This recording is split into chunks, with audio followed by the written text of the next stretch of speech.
Our feature, the highlight event of the night. We have some enthusiasts here, do we? I like it. He has been a veteran here at Mate's since we've started the slams. He has been slamming for the past 2 years all over the southern Ontario areas, Guelph, Niagara, Hamilton, Toronto. Now I have to forewarn you, this poet is not for the weak-minded. He has the force. It is strong within him. So, if anyone here has any problems whatsoever with Star Wars, you might want to turn away. Shit. I've got my eye on you. That's kind of bad.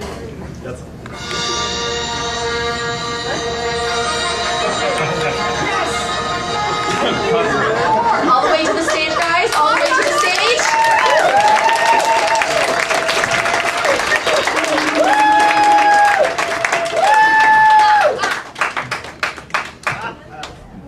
A long time ago, in a galaxy far, far away. We all know the story of Luke Skywalker and Vader, X-Wings, lightsabers, Death Star, and Emperor, even the stories before of how it all came to be. Jar Jar, the Clone Wars, and Anakin pushed to insanity. Well, this story begins where the rest of them end. In a time without war, but in peace instead. You see, Luke had a dark secret all his own, one George Lucas never told. The untold story of a Jedi love affair, forbidden by the Council and Luke could never share. That's right, Luke was a sex fiend. His fetish? Hot young Jedi learning how to handle a saber, grab it gently but firmly. Now, even though Luke was a Jedi master, he was no masturbator. The cyborg hand left him feeling cold and alone, but he still needed to unleash the Force, or at least drop a load. His powers were great, much more than any woman could handle. Sex with a Jedi was almost a battle. He traveled the universe in search of a companion, one that would get smacked in the ass with a frying pan. Inside joke. Let down time and time again by fainting alien women, he had to train his lovers, build their stamina, and make sure they could handle the awesome power. He pushed his students to blood, sweat, and tears before he would ever take them from the rear. One in particular was top of the class, and Luke loved to tap that ass. Early 20s with great high kicks, and on lesson day, Jedi mind tricks. A Jedi trains naked. A Jedi trains naked, she repeats, and the hot young Jedi drops her robe, standing there with no clothes. Luke's saber turns on. Down on her knees, sucking at warp speed, they lift off the ground with force levitation. Luke, being responsible, remembered his protection. They break into hot, crazy Jedi sex, bodies slamming up against walls, force lightning shot up from his balls, and even though he was wearing his Star Wars patented glow-in-the-dark condom, it was no match for the hellfire of an explosion that was liberated from years of pent-up aggression. Force pushed right off of him, she went flying backwards across the room, landing with cat-like grace in shock, but amazed. Like Jawas on a broken-down land speeder, semen hit that egg, and the first ever illegitimate bastard Jedi was made. Now, some of the Star Wars junkies might get mad. Luke was a saint, he never did anything bad. Well, this was true, but still, he was a man, and a great man with no equal. And I will explain how I learned all this. Coming up in the sequel.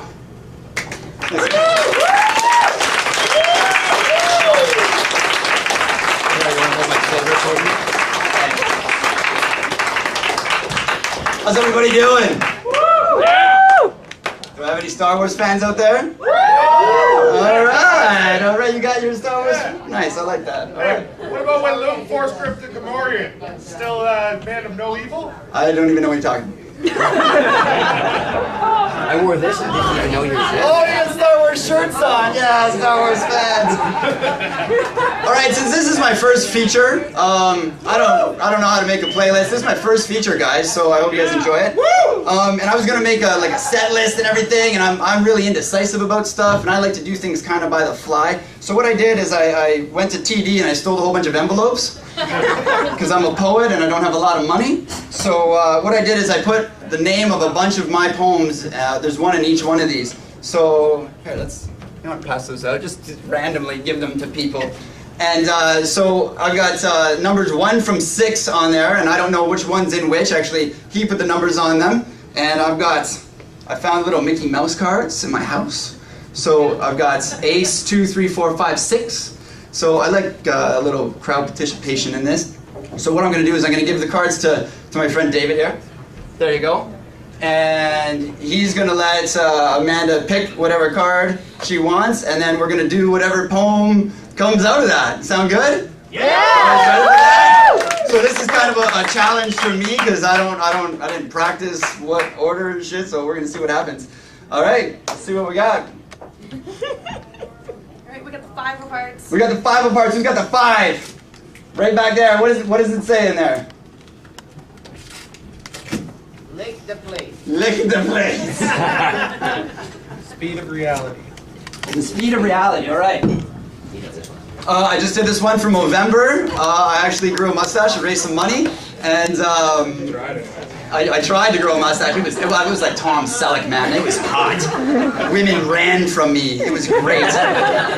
But we went to the Movember Gala, and it was kind of cool to hear all the numbers. Canada raised more money for prostate cancer than any other country in the world for Movember. Yeah! Which was awesome. Okay. So this is my Movember piece. I know the impact of reality because I grew a comb-over mustache.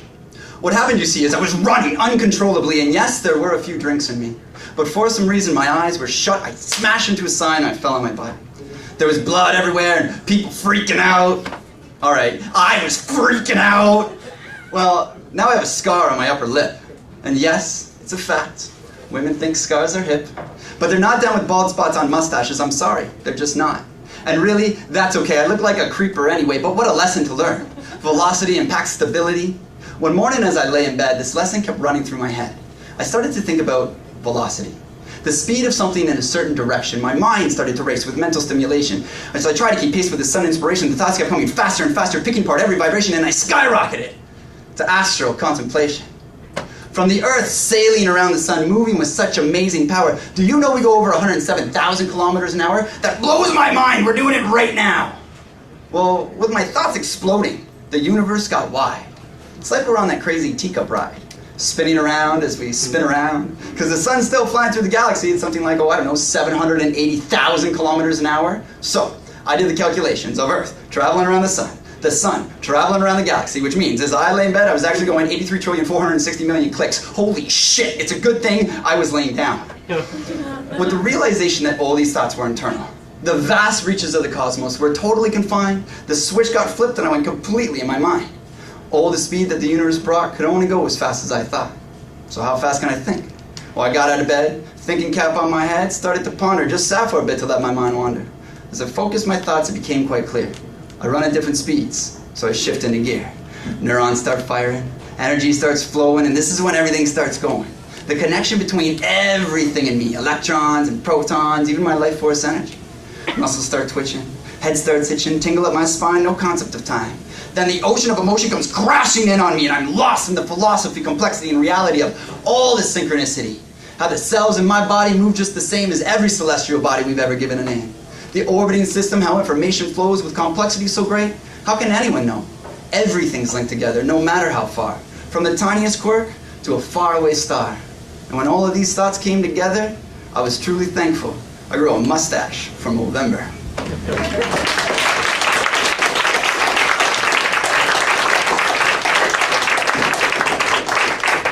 Are we ready? What do we got here? Okay, we're picking another card. Ace. The ace. Who's got number 1? I sit and I think. I sit and I think. Okay, this is the first piece I ever wrote. I wrote it 2 years ago. I went to the poetry slam with cousin Tim over there, and I saw all these poets down from Ottawa, and they were like just blowing me away. And I've never been to a poetry slam before, and they were like all pissed off about politics, and they were ranting off, and I'm like, I want to do that. So this is my first piece that I wrote about that. Yeah, I love pissed off poetry. Sorry, you can't do this with a big smile on your face. I sit and I think. My mind gets pulled in every direction. I come to the realization that life is not about stagnation, but it is the perpetual motion of society's devotion to a higher state of commotion. But really, what are the ramifications of constant communication? iPhone, Facebook, PlayStation, these are the things that make up the new nation. And the simplification of gratification is the equation of alienation for an entire generation. My recommendation to the next generation is adaptation. So please enlighten me on the way things should be. We know the downfalls of socialism, not going to switch to communism, and our current mess is capitalism. This democracy is a fallacy, with people working hard, but not for you and me, but for a profit system, to feed the greed. And this government is just a front, with all the citizens taking the brunt. And the monopoly on our currency has left me unable to fend for myself nobly, but you have no choice but to play their game, until it drives you completely insane, and after insanity, they have the perfect prescription from their medical system. The bottle of pills for all my ills, and don't forget to attach that bill. And no, I don't have ADHD, I have an abundance of energy. I don't need your cure for my creativity. This society was not designed with my better intentions in mind. It was made to keep CEOs getting paid with everyone else as the new working slave. I wanted to figure out how we got to this stage, so I thought I could find something on a history page. Looking back in history, I can clearly see a great deal of misery, and in the words of Gandhi, we must be the change we wish to see. Then the epiphany that hit me was so serene, enlightenment was given to me instantaneously. Just be me. And like G.I. Joe, be all that I can be, just not in the army. For you see, for me to be me, I have to live logically, and in a society that doesn't believe that I should be free to make the choices that will let me breathe easily, I succumb to their hypocrisy. So I'm forced to be someone I don't want to be. So I sit and think of ways to be free. I sit and think of ways to be me. Thanks, guys.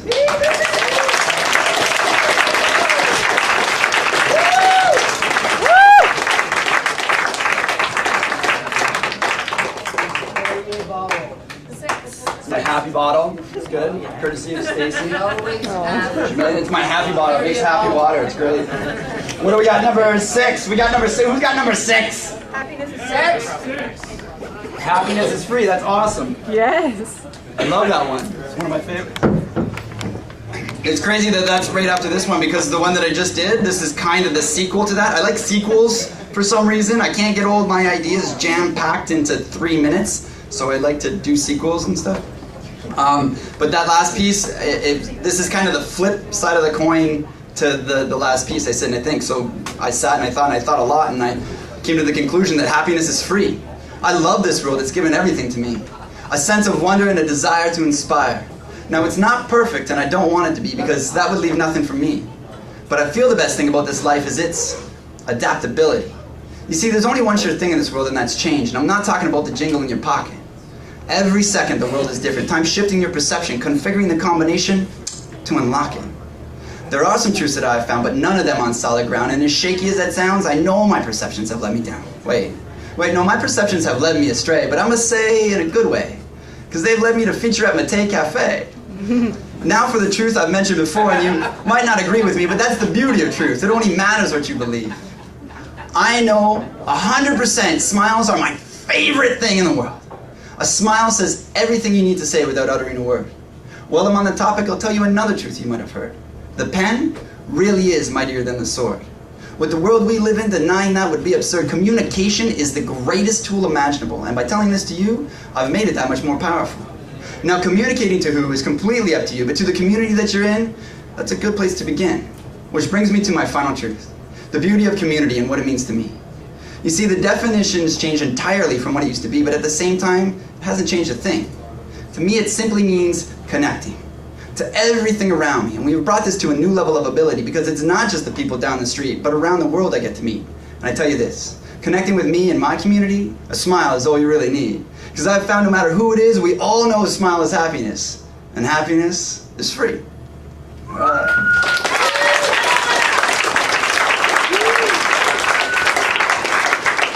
don't know if everyone's just like mesmerized. I got no snaps or nothing. Everyone's just like staring at me. It's good. It's good. To be fair, How many we got left? I can't snap. We got 3 left. All right, 3 left. See if we can get through this all. Number 3. Who's got number 3? The dick piece. All right. I was supposed to do this for a birthday present for Pickles. Pickles. I never got through it all, but here, this is a late birthday present. Give me a second. Hurry up.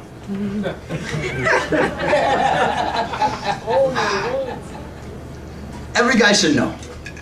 There's more to pleasing women than the size of your cock.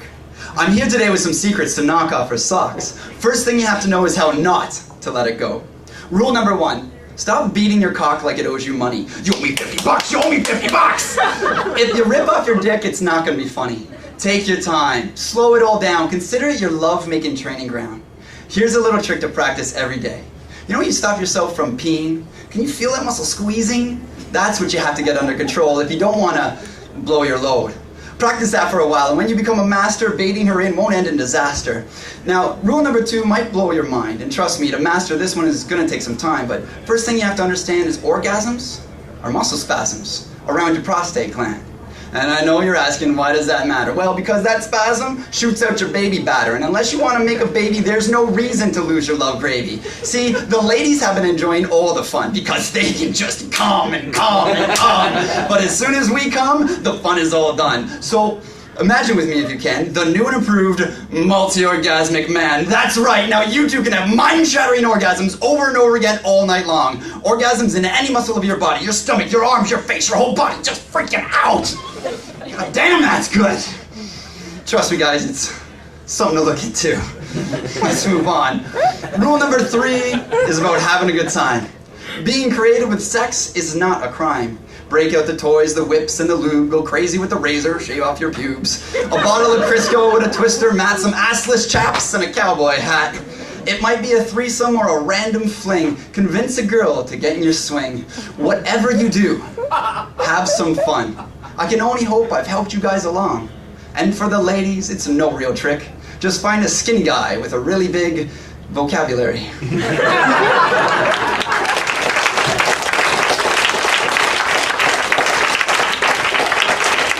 Happy birthday, Pickles. He did a song and dance for my birthday. I had to do a poem for him.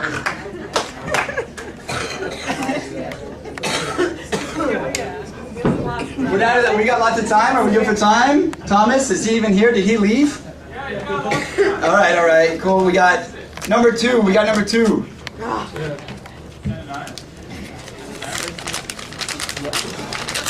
This is, I've been talking a lot, eh? Like it's all night. It's just go. 3 minutes, about an amazing 10 seconds. What is it? 3 minutes, about an amazing 10 seconds. 3 minutes, about an amazing 10 seconds. All right, this is a new one. This hasn't been performed yet. All right. A handful of people might have heard this one before. I've heard this. Have you heard this one? I've heard this. You are privileged.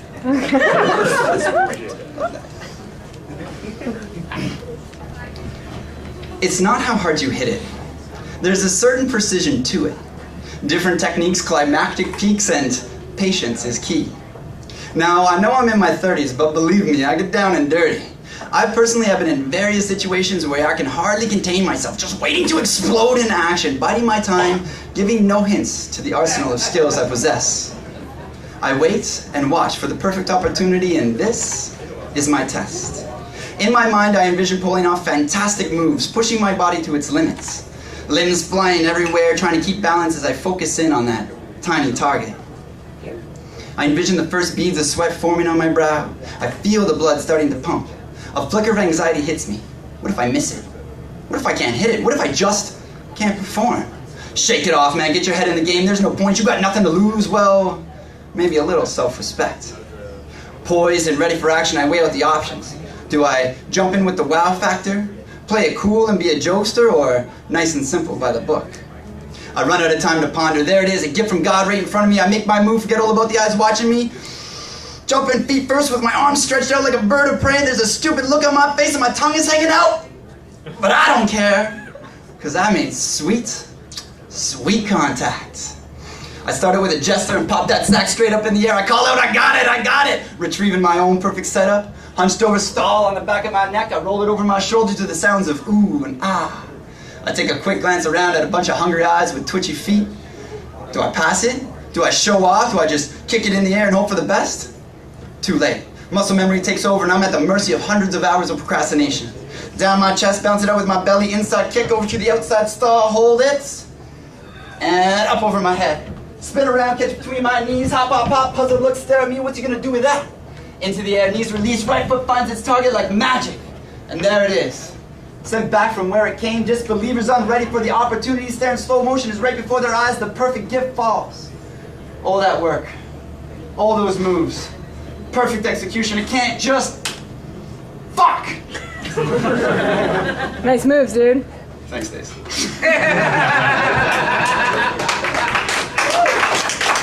I'm a big hacky sack player. And we're down to the last one, guys. Number 4. Who's got it? The sequel. All right, the sequel. Yay! We got Star Wars fans in the house. All right, guys. It's just fun, really. I don't need it. It's good though. This is an awesome venue. Thank you so much. I love this place. I love Thomas for doing this stuff. This is my last piece, guys. Thomas, I love you, buddy. You're great. That hair is fantastic. It is good. I mean, this hat. I know. We're not dressed the same. I did that specifically, man. I wore a red shirt tonight because every time we're dressed the same. It's like the prom. Every time I see you. I'm not gonna lie. Heart broke. Right there. It's okay. You can fix it with your kissing glue later. Dude. What? All right. You're a good-looking man, but I mean, you don't even have an ass. Like, what is that? You have a beautiful ass. Hey, give it up for Thomas's ass. Yeah.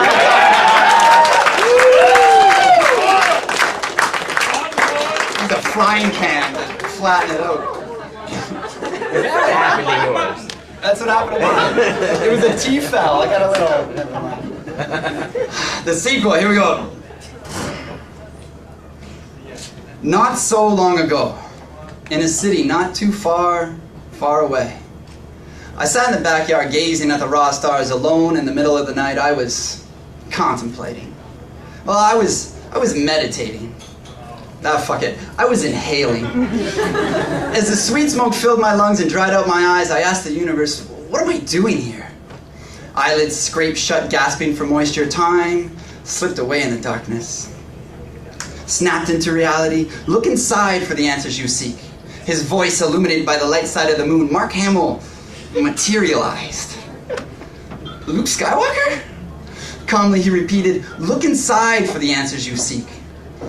Inside of me is an ongoing conflict between SRH and THC. Sperm retention headache, and the one thing that chills me out. The conflict between passion and serenity. The battle of freedom and security. The conflict of perfection and just happy being me. See, all my life the options have been weighed out evenly. I feel choices. I feel everything. Mark Hamill smacks me in the face. You feel the force. Somehow explaining it to me ironically. I want to understand, but subtlety doesn't work for me. I like to see things clearly, unmistakably and fully, and Luke could sense this in me. So he sat me down and explained things thoroughly. From his training as a Padawan to running into battle with reckless abandon. The galactic celebrations that went on for days, and the women. It's crazy what the girls will do in the Outer Rim. The hours went by and Luke and I watched the stars in the sky, giggled and got high. As the night faded away, it dawned on me, why are you here? Before he spoke, the answer screamed through every cell in my body simultaneously. It's like the midichlorians were already throwing a party. Oh, I was just in this part of the galaxy. I thought you could use a little company, maybe give you a different perspective on reality, and I guess I should tell you, you're part of the family. And I was like, no shit, I knew it! Instantly accepting the responsibility. So I'm changing my name to Jay Skywalker, because I'm a Jedi, motherfucker. So let the saga continue, and may the Force... Yeah, you know it.